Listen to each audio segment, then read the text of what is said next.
What's going on, y'all? Machiavelli Mills TV. Y'all hit the like button and hit the subscribe button. Y'all know what I realized, and I realized this a long time ago about many in my community, in the black community in general. There are a certain segment of us who love playing contrarian. So when some of us are excited about something, when a lot of us are excited about something and we really enjoy something, there's always going to be some contrarian, some people, some of us in the corner playing contrarian. Oh, y'all like that? It ain't even all that. It's overhyped. Y'all hyping it up. That movie trash. That movie garbage. It's horrible. I don't know why y'all like that movie. So on and so forth and all of that. Listen, you don't have to think Sinners is a masterpiece. You don't have to give it a 10 out of 10. You can have criticisms of the movie, all of the above. You don't have to say it's your favorite movie. You don't have to say it's the movie of the year. But when I see people calling it trash, when I see people calling it, underwhelming, when I see people calling the movie weak as hell and all of that, that's when I'm like, you just want to play contrarian. You don't like when people praise something, so you want to just play the opposite just for the sake of doing so. You know what I'm saying? It's like you see it with a lot of people, with a lot of different things. But, with the movie Sinners in particular, I'm seeing it. And I'm going to say this because it's honestly, saying the movie trash is just like, you don't have to like it, but trash is just crazy. But I realize that a lot of us like to play the contrarian just for the sake of doing so. Just because we want to be the only, we want to damper something and just act like we just so off of the shit. Like, I'm off of that. That ain't nothing to me. That ain't nothing to me. Y'all know people that do this all the time, right? And so, listen, let me say this too. When I called out Stevie Knight, I didn't call out Stevie Knight because, he had a difference of opinion. Because he didn't think the movie was a masterpiece. The man called the movie trash and garbage, which I just feel like is just a douse him from Street Fighter reach. Like a super reach. That's trash. Especially when he said the acting was great. To call it trash and the acting is great, that's like, all right, you can say it was okay or something, but trash? You feel me? But then he called it trash. One of the reasons is because it was woke. And I get on black dudes' head when they try to use woke in the way that, in the bastardized form. Using woke in that bastardized form, that anti-black conservatives, the way they use the word, corny as hell. But he just didn't like the fact that the movie they used vampires as symbolisms for systemic racism, cultural appropriation, assimilation, so on and so forth. He didn't like that aspect of it. That's really what it came down to. But back to my original point. I'm not saying you got to say this movie is the greatest thing you ever saw in your life or none of that. But it's just, I know some of y'all are just trying to play the opposite just because you just want to feel like you own something different and you just so better than everybody else's opinion. You feel me? Like, there are people calling themselves movie buffs or movie enthusiasts. And, they act like, I'm a movie snob. And if you call yourself a movie snob, first of all, I see people that's calling themselves a movie, that's trashing a movie, right? And you call yourself a movie snob. And I know your favorite movie is I Got the Hookup. You feel me? Or goddamn Three Strikes. Knock it the fuck off. Like while I enjoy those movies, you shouldn't be calling yourself a movie buff and your favorite movie is Three Strikes or I Got the Hookup. Or your favorite movie is The Mask. Or your favorite movie is Waterboy. Or your favorite movie is Dumb and Dumber. You shouldn't be calling yourself no goddamn movie buff if those are your favorite movies. And then you're trashing Sinners in the process. You know what I mean? And I guess the reason why I also feel like I've been talking about the movie a lot and giving it its just due because a lot of these popular media publications were trying to downplay the success of the film as soon as the film came out, right? I saw, first of all, the movie made in its opening week, the opening week of the movie, the opening weekend when the movie dropped, it made more than half of its budget back in the opening weekend of the movie, right? And with all that being said, Variety, a popular media publication, They published an article saying, and I quote, Sinners has amassed $61 million in its global debut. It's a great result for an original R-rated horror film, yet the Warner Bros. Release has a $90 million price tag before global marketing expenses, so profitability remains a ways away. It wasn't not just, oh man, Sinners has an amazing debut. They have an awesome debut at the box office, so on and so forth, because I've seen Variety praise films with that amassed less money than Sinners did. You know what I mean? They didn't make their budget back, and they talk about how well the film did at the box office. Now, they want to try to talk about, they want to downplay the success of the film, talking about, profitability remains a ways away. That type of stuff, right? Then New York Times has a headline that reads, Sinners is a box office success with a big asterisk. I repeat, New York Times has a headline that reads, Sinners is a box office success with a big asterisk. And I got this clip in this headline from watching a YouTuber by the name of Olu Renati. I'm hoping I'm pronouncing her name right. This is the first time I'm seeing her YouTube. She's very, very popular. She did a great job in the video. Great job breaking down a lot of these media publications downplaying the success of Sinners, so on and so forth. Olu Renati. I'm gonna put her name in the video, right? But yeah, and matter of fact, when Variety put that thing about Sinners amassed $61 million at the box office, but profitability remains a ways away, Ben Stiller had to check them. Ben Stiller had to go in and check it like, yo, wait a minute, man. What?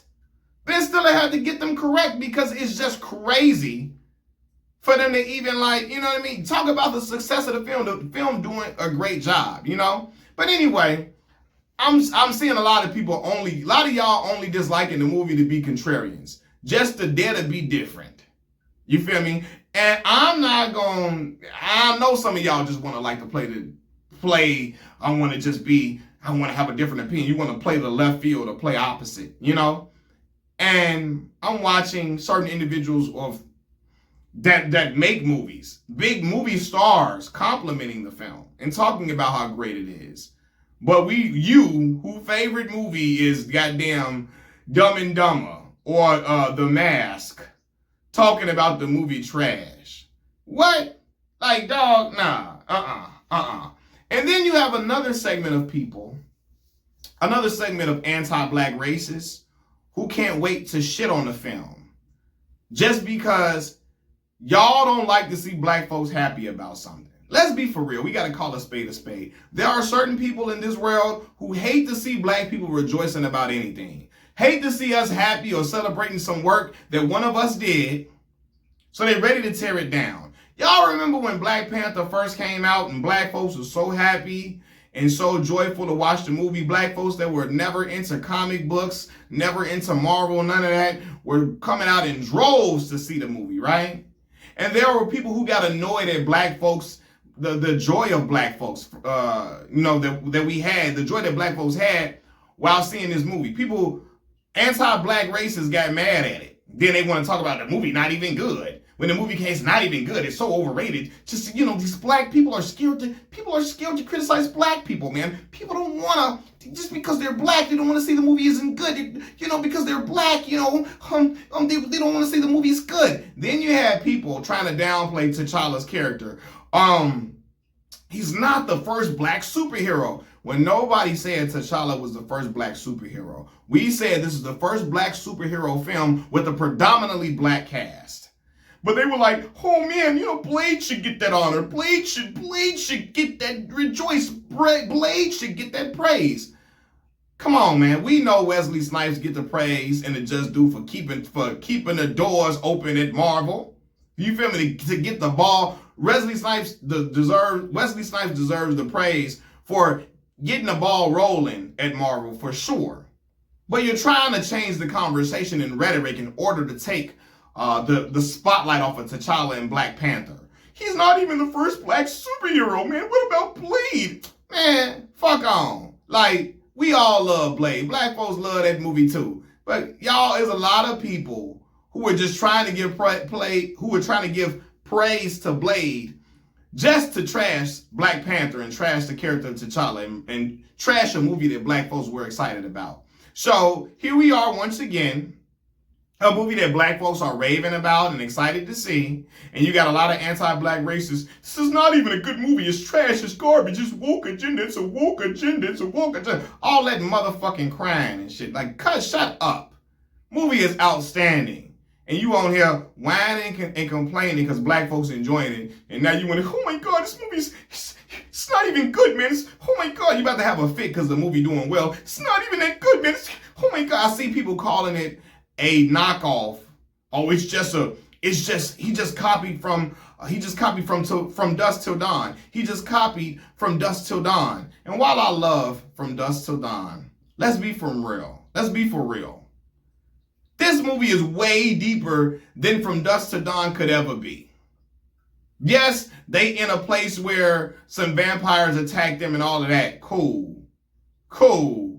But this movie in particular, this movie got way more intricacies. It's way deeper, way more. There's so many messages in this movie that were not in From Dusk Till Dawn. First of all, Quentin Tarantino's character he started off with him, he's just a little horn dog. Ain't no, like, it was a fun movie with action, but it wasn't any messages in there at all. This movie had a lot of different messages, putting the movie in the 1930s in the Prohibition era, in Jim Crow South, you know, you showing all the intricacies of the community, showing people using sharecropper money, and the idea of black people's freedom and black music and the juxtaposition between black music and the black church and all of that. And man, what the comparison between the two, all of those things, like, man, knock it off. But a lot of y'all trying to downplay the film because you don't like black folks being happy about the movie. You don't like black folks being joyful about the movie. When we already got to defend Ryan Coogler in the fact that I ain't never seen, they doing more pocket watching than a little bit on this brother, right? For those who don't know, Ryan Coogler, he negotiated full creative control of the film. He also got a cut of, he got a cut of the profits before the studio even sees a dollar. He negotiated a deal where he gets a cut of the profits before the studio even sees a dollar, right? And then he will own the film after 25 years. And after this deal came to light, you got people acting like the world was coming to an end and Hollywood was over with as we knew it. Hollywood was gone. He ruined everything. Everything just trash now. He ruined it all. You had people acting like that, throwing a goddamn fit. You feel me? Acting like he messed up Hollywood and he ruined everything. And then he getting this money and getting that money. When Quentin Tarantino had a similar deal for Once Upon a Time in Hollywood. You know, that was Tarantino that did that, I think, right?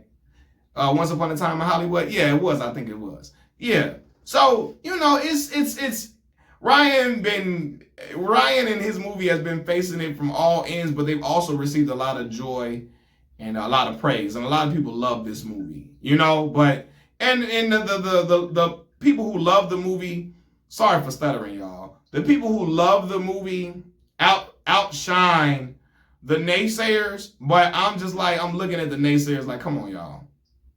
Dog, your favorite movie is goddamn, I don't know, I'm gonna say another movie that, man, you remember that, and I love Eddie Murphy. Remember when Eddie Murphy had that movie, Meet Dave? Oh my God, that movie terrible, right? I'm like, brother, your favorite movie is damn, The Longest Yard. The Longest Yard is your favorite movie. And you talking about this movie terrible. What? Dog, what? Your favorite movie is damn, what's the other one I said? Dumb and Dumber? Come on, man. The Water Boy, and you talking about this is just trash. This garbage, it's trash, it's trash. Just because you mad that black folks are enjoying the film, we're talking about it, we're sharing everything about it, you upset. You want to cry in the corner. You mad as hell. Just like you were mad that black folks were enjoying Black Panther. Then you want to talk, they don't even know Marvel. It's not even that good, man. The movie's not even that good, man. It's just overrated. It's trash. And then the moment when Chadwick Boseman passed away, I saw a lot of you same motherfuckers switch up. When Chadwick Boseman passed away, a lot of you anti-black racists, oh man, Black Panther's a great film, man. Hey man, then you try to act like you love the first Black Panther to downplay and trash Wakanda Forever. You know? When a lot of you anti-black racists y'all were already trashing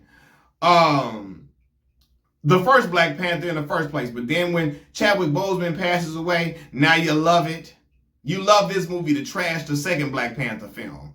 Ironic. I know the play. I know what you're doing. It's not gonna fly over here, man. But I had to just get that off my chest. Because a lot of y'all just want to play contrarian, want to dare to be different, so damn bad. It's not even that good. It's not even that good. Y'all hyped it up. Black people always hyping something up. Y'all know y'all can hype something up. It ain't even that good. Girl, knock it off. Knock it off, fam. You be watching all the goddamn low-budget movies that mogs just be, look like they just made on a damn 1997 camcorder. You buy them gas station movies and love them movies, but you hate this movie here. This movie garbage. It's hyped up. Like, come on, man. What are we doing? What are we doing, man? But anyway, y'all see what I've been talking about. Y'all know what I'm talking about, man. But I'm out, y'all. I gotta go to work anyway. Machiavelli Mills TV. I'm gone. Peace.